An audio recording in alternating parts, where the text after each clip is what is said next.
సఖీ కార్యక్రమానికి తిరిగి స్వాగతం. త్యాగరాజు కీర్తనలు లేని కర్ణాటక సంగీతాన్ని మనం ఊహించలేం. త్యాగరాజు దాదాపు 800 కీర్తనలను రచించారని అంటారు. వీటిల్లో 300కు పైగా ఆయన మాతృభాష అయిన తెలుగులో రాసినవే. సంస్కృతంలోనూ తమిళంలోనూ కూడా ఆయన కృతులను రాశారు, స్వరపరిచారు. ఆయన సంస్కృతంలో రాసిన జగదానందకారక అనే కీర్తన శ్రీరామునికున్న 108 పేర్లను ప్రస్తావిస్తుంది. అంతేకాదు, ఆయన ప్రహ్లాద భక్త విజయం, నౌక చరితం అనే నాట్య రూపకాలను కూడా రాశారు.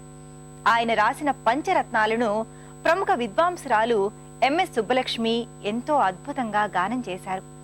ఈ కార్యక్రమం తర్వాత మరిన్ని సంగతులు మాట్లాడుకుందాం.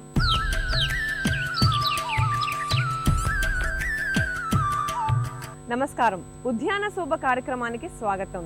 సఖులు, ఇవాళ మనకి ఉద్యాన శోభ కార్యక్రమంలో mix and match hanging pots ఎలా అరేంజ్ చేసుకోవాలో మనకి వివరించడానికి గార్డెనింగ్ ఎక్స్పర్ట్ మాధవి గారు మనతో ఉన్నారు.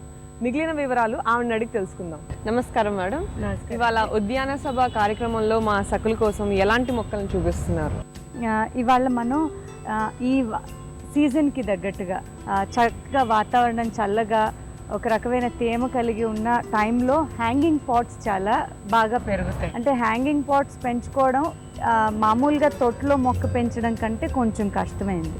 ఎందుకంటే చిన్న లైట్ వెయిట్ పాట్లో మొక్కని మామూలుగా నేల మీద కాకుండా గాల్లో వేలాడుతున్నట్టుగా మనం ఇట్లా ఎగ్జిబిట్ చేసి పెంచాలి. కాబట్టి ఇలాంటి దానికి మనకి ఎఫర్ట్ కొద్దిగా, అంటే దాన్ని మెయింటైన్ చేయడానికి ఎఫర్ట్ కొద్దిగా ఎక్కువ అవసరం పడుతుంది. సో ఇవాళ మనం mix and match hanging pot తయారు చేయడం చూస్తున్నాం. కాబట్టి దాంట్లో ఒకటే వెరైటీ కాకుండా 2-3 వెరైటీస్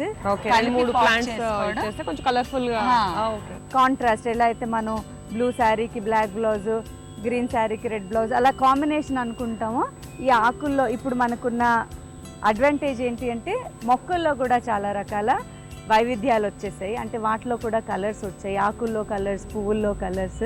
సో ఆ అడ్వాంటేజ్ని మనం బాగా వాడుకుని ఇలా మనం mix and match hanging pot చేసుకోవడానికి ఏదైనా కాంబినేషన్, అంటే ఇదే స్టాండర్డ్ అని కాదు, మనకి నచ్చిన మొక్కలు ఏవైనా 2 కాంట్రాస్ట్ కలర్స్ లేకపోతే మ్యాచింగ్ కలర్స్, కాంప్లిమెంటింగ్ కలర్స్, అంటే ఒకదానికొకటి ఒకటి పెట్టినప్పుడు ఇంకొకటి కూడా బాగా బ్రైట్గా చక్కగా కనిపించే రకంగా. ఇప్పుడు మనం ఇందాక గ్రీన్ అండ్ రెడ్ చూసాము బిగోనియాస్, ఇది green and white begonia. So ma'am, ఇప్పుడు దీన్ని ఇంత చక్కగా అరేంజ్ చేసుకోవడానికి మనకి ఏం కావాలి? దీన్ని అరేంజ్ చేయడము నిజంగా మన దగ్గర కావాల్సినవన్నీ దగ్గరలో అందుబాటులో ఉంటే 5 నిమిషాల్లోనే దీన్ని మనం చక్కగా 5 నిమిషాల్లోనే అన్నమాట. దీనికి కావాల్సింది ఏంటి అంటే ఒక హ్యాంగింగ్ పాట్. అంటే హ్యాంగింగ్ పాట్ అంటే మామూలు ప్లాస్టిక్ పాట్స్ లాగానే ఉంటాయి, దానికి సపోర్ట్ బెల్ట్ అన్నమాట. సో ఎటువంటి హ్యాంగింగ్ పాట్ అయినా పర్వాలేదు, మనకు నచ్చింది, మన అందుబాటులో దొరికింది ఒక హ్యాంగింగ్ పాట్ తీసుకోవాలి.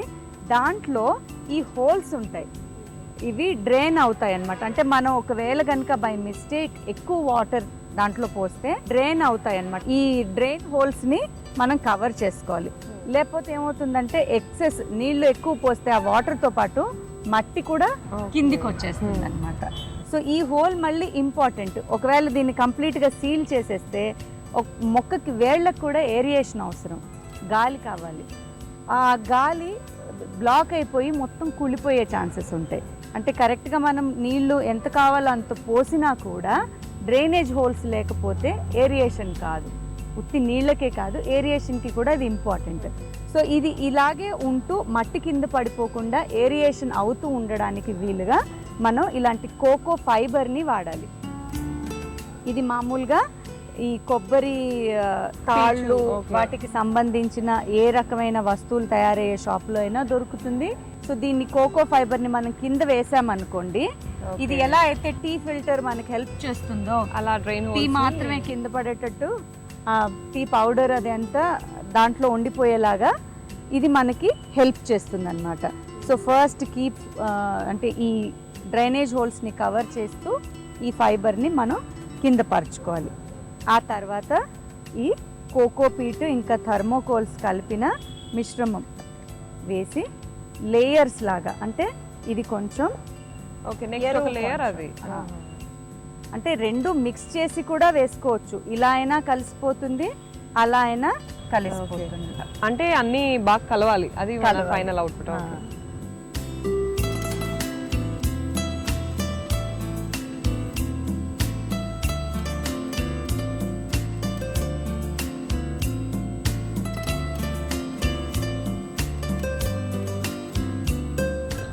దాని తర్వాత ఇప్పుడు మనం ఫస్ట్ అవుటర్ లేయర్ వేసేసుకొని తర్వాత కావలసిన ఇన్నర్ లేయర్ పెట్టుకుందాం. ఇలా మనం చిన్న చిన్న పాయల్లాగా వాటిని విడతీసేసి, అంటే ఇది మొత్తం బంచ్ లాగా కాకుండా చిన్న చిన్న పీసెస్ లాగా మనం ఇది సర్కిల్ షేప్లో పెట్టుకోవాలి కదా, దీన్ని ఇలా అరేంజ్ చేసి మొత్తం అంతా కొంచెం నిండేలా. ఓకే, అంటే హాఫ్ ఆఫ్ ద పార్ట్ కొంచెం కవర్ అయింది.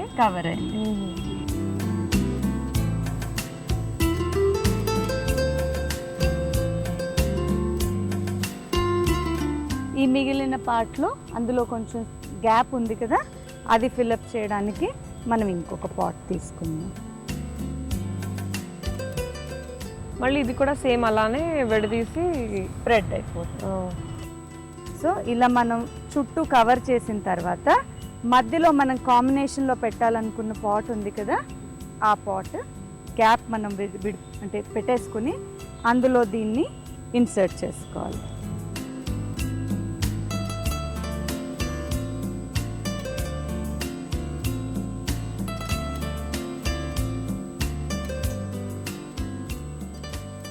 ఇది కొంచెం మధ్యలో మొక్క కొద్దిగా ఎత్తులో పెట్టాలి, ఎందుకంటే అది ప్రామినెంట్గా ఒక హైట్లో కనపడాలి కాబట్టి.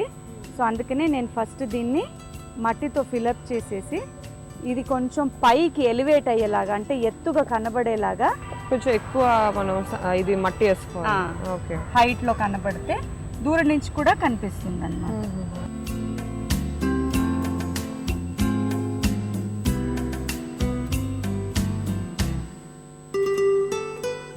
ఇంకా లాస్ట్ స్టెప్ దీనికి హ్యాంగర్స్ వేసేసుకోవడం అన్నమాట. ఓకే, చాలా సింపుల్. అంటే మనకి కొంచెం కోకా ఫైబర్ వేసి పైన ఒక 2-3 లేయర్స్ శాండ్, మన కంపోస్ట్ వేసిన తర్వాత మొక్కలు ఇలా పేర్చుకుని దానిపైన మనకు కావాల్సిన కలర్ మనం ప్లాంట్స్ వేసుకుంటే అయిపోయింది. ఎటువంటివైనా మనకి ఇష్టం ఉన్న కాంబినేషన్లో. మామూలుగా అయితే మేము ఇప్పుడు దగ్గరగా ఉంటుంది శాండ్, అంత గట్టిగా ఉంటాయి రూట్స్, అప్పుడే మొక్కలు బాగా పెరుగుతాయి కదా. ఇక్కడికి వచ్చేటప్పుడు మన రూట్స్ కొంచెం యాక్చువల్గా మట్టి ఎప్పుడూ కూడా గుళ్ళబారినట్టుగా ఉంటేనే, లూజ్గా ఉంటేనే మొక్కలు బాగా పెరుగుతాయి. సో మొక్కలు బాగా పెరగాలంటే మట్టి మనకి సాయిల్ లూజ్గానే ఉండాలి. అంటే గట్టిగా ఉంటే మళ్ళీ వాటర్ ఎక్కువైపోయి బంకగా అయిపోతే మొక్కలు బాగా పెరగవు అనమాట. ఓకే మ్యామ్, చాలా మంచి మంచి విషయాలు చెప్పారు మా సకులందరికీ. Mix and match hanging pots ఎలా తయారు చేసుకోవాలో చాలా బాగా చెప్పారు. ధన్యవాదాలు. మీకు కూడా ధన్యవాదాలు.